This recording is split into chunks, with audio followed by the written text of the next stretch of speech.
नमस्कार, मैं हूं नेहा राजभर और आप देख रहे हैं यूएन। महिला उत्पीड़न के खिलाफ आवाज़ उठाने वाली और विश्व की चौथी और देश की पहली क्रांतिकारी महिला वीरांगना फूलन देवी का आज जन्म दिवस है और इसी अवसर पर आज हम प्रदेश के वीआईपी कार्यालय आ पहुँचे क्योंकि यहाँ पर आज उनके जन्म दिवस के अवसर पर एक भव्य कार्यक्रम का आयोजन किया गया है। तो इसी सिलसिले में आज हम वीआईपी के युवा मोर्चा के राष्ट्रीय अध्यक्ष संतोष साहनी जी से बात करेंगे। संतोष जी, आपका हमारे चैनल में बहुत बहुत स्वागत है। धन्यवाद। सर, सबसे पहले मैं आपसे ये जानना चाहूँगी कि आज का जो कार्यक्रम था वो कैसा रहा? कार्यक्रम बहुत अच्छा था। आज बहन वीरांगना फूलन देवी जी की जयंती मनाई गई है। हम लोगों को थोड़ा ये था कि शायद जिस तरह से शहादत दिवस पे गवर्नमेंट ने हस्तक्षेप किया था, इंटरफियर किया और कार्यक्रम नहीं आयोजन करने दिया, तो उस तरह का कुछ इस तरह का गवर्नमेंट ने तो किया नहीं है। उसमें क्या था कि हम लोग मूर्ति प्रतिमा लगा रहे थे, तो इसलिए उन्होंने हस्तक्षेप किया था। लेकिन ये कार्यक्रम तो हम लोगों का बहुत सफल रहा और हर ज़िले में हर जगह जो है बहुत अच्छे तरीके से जयंती मनाई गई है और लोग इस जयंती को मना के बहुत खुश हैं। नहीं तो जो पिछली बार 25 जुलाई को उनके शहादत दिवस के अवसर पर जो मूर्तियाँ लगवानी थी तो उसको मतलब सरकार ने उसमें बाधा डाल दी थी, तो इस बार भी तो मूर्तियाँ लगवाने का फैसला हुआ, तो इस पर सरकार की कोई मतलब प्रतिक्रिया अभी तक हुई है कि नहीं हुई? देखिए, प्रतिमा लगाने के ऊपर उनका अभी मतलब रवैया वही है जो पहले था, लेकिन उसमें एक टेक्निकल चीज़, जैसे गवर्नमेंट से तो हम लड़ नहीं सकते हैं भाई, वो अपनी मनमानी कर रहे हैं। हम लोगों ने एक रास्ता निकाला है। 18 फीट की 18 प्रतिमा लगाने के लिए सन ऑफ मल्लाह श्री मुकेश सहनी जी ने कहा था और हम लोगों की योजना थी कि 18 मंडल में 18 फीट की प्रतिमा लगेगी, तो उतनी बड़ी प्रतिमा वो नहीं लगने दी है। अब हम लोगों ने 3.5 फीट की प्रतिमा जो है घर घर पहुंचाने के लिए लगभग 50,000 प्रतिमा तैयार हो गई है। 10,000 पहले फेज में आने वाली है प्रतिमा और वितरित करेंगे हम लोग और सब लोगों को घर घर तक वो प्रतिमा पहुंचाई जाएगी।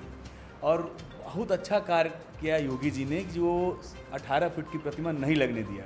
इससे ये हुआ कि सबके घरों में इस तरीके से हम अब घर घर में फूलन जी को पहुंचाएंगे और लोगों को ये जान के बहुत आश्चर्य होगा कि हम 50,000 कैलेंडर, 5 लाख लॉकेट, ये सब डिस्ट्रीब्यूट करके और फूलन देवी जी को इतना हम लोग प्रमोट करेंगे, इतना प्रचार प्रसार फूलन देवी जी का होगा कि अब सरकार को ये समझ में नहीं आएगा कि अब लॉकेट डिस्ट्रीब्यूट करने से तो नहीं रोक पाएंगे हमको। बिल्कुल। तो ये तरीका कार्यक्रम हम लोग कर रहे हैं। तो एक तरह से ये तो अच्छा ही हुआ कि जो 25 तारीख को उन्होंने बाधा डाल दी वो वीआईपी पार्टी के लिए अच्छा ही हुआ। हाँ, निश्चित रूप से वो जो जिस तरीके से मतलब इस हमारे कार्यक्रम को बाधित किए या कार्यक्रम में इंटरफियर किए, तो उसका हम लोगों ने एक रास्ता निकाल लिया है। अब 18 फीट की प्रतिमा नहीं लगेगी, 3.5 फीट की प्रतिमा रहेगी, लेकिन घर घर तक जाएगी। बहुत अच्छी बात है। तो जैसे कि आप युवा मोर्चा के राष्ट्रीय अध्यक्ष हैं, तो मैं ये जानना चाहूँगी कि आप युवाओं के लिए आपकी क्या योजना है आगे? देखिए, सारी योजनाओं तो युवाओं के ही ऊपर है और सारी योजना, सारा राजनीतिक कैरियर तो युवा बनाते हैं और बिगाड़ते हैं और उनका कैरियर ही तो बिगड़ रहा है। आज रोजगार की बात अगर देखा जाए, अभी हम बोलेंगे तो आप कहेंगे कि ये घिसी पीटी बात है। 2 करोड़ रोजगार हर साल देने की बात ये लोग करते हैं, सरकार करती है। ये आप गिन के देख लीजिए कि कितना करोड़ रोजगार कितने लोगों को मिला है।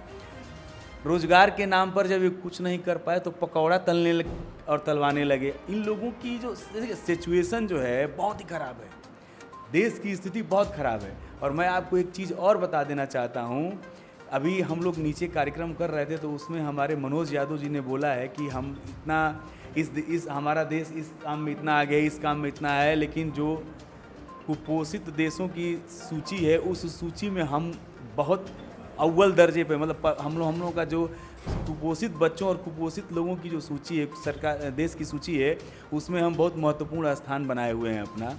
इस पर सरकार को शर्म नहीं आती है? बताइए, इस पर सरकार को नहीं सोचना चाहिए? तो ये सब समस्याएं हैं और युवाओं के लिए खास करके हम लोगों ने एक सभी युवाओं को अपने पार्टी से जोड़ेंगे और साफ़ सुथरी राजनीति करने का और एक अच्छी विचारधारा से हिंदू मुसलमान एकता का परिचय देते हुए ये हम मैसेज देंगे पूरे क्षेत्र में और इसी मैसेज को लेकर हम आगे बढ़ेंगे। तो सर, मैं आपसे ये जानना चाहूँगी कि आज का तो कार्यक्रम सफल रहा आपका, तो आगे जैसे कि आपकी जो पार्टी है वो भव्य कार्यक्रमों के लिए जानी जाती है, तो आगे के क्या क्या कार्यक्रम रहेंगे? देखिए, हम लोगों ने जैसे सभी महापुरुषों की जयंती कार्यालय पे मनाई जाएगी, लेकिन अब हम लोग केवल जयंती मनाने के लिए तो पार्टी बनी नहीं है। अब हम लोग का कार्यक्रम अब क्षेत्र में होगा। क्षेत्र में मतलब कि जनता के बीच में हम लोग जाएंगे और ये प्रतिमा है और इन सब जो सरकार की जो योजनाएं हैं, जिन योजनाओं को सरकार अंतिम व्यक्ति तक नहीं पहुंचा पाई है, ग्रामीण क्षेत्रों में जो योजनाएं नहीं पहुंची हैं, जो सरकार की कमियां हैं और उसको हम कैसे ठीक करेंगे। केवल हम सरकार की कमियां नहीं बताएंगे, हम कैसे ठीक करेंगे हमको ये भी बताना है। मुझे ये बताना है कि ये आदमी चोर है, उससे ज़रूरी ये बताना है कि यह आदमी शरीफ है। तो हम लोग उस तरीके से काम करेंगे और सरकार की सभी योजनाओं को कैसे सभी योजनाओं से जनता को कैसे लाभ मिले, इस पर काम करेंगे। तो जैसा कि आपने देखा, ये हमारे साथ थे वीआईपी पार्टी के युवा मोर्चा के राष्ट्रीय अध्यक्ष, जिन्होंने बताया कि वो आगे क्या क्या उनका कार्यक्रम है, आगे वो क्या क्या करने वाले हैं। और ऐसी अपडेट्स के लिए आप हमारे साथ जुड़े रहिए और देखते रहिए यूएनए।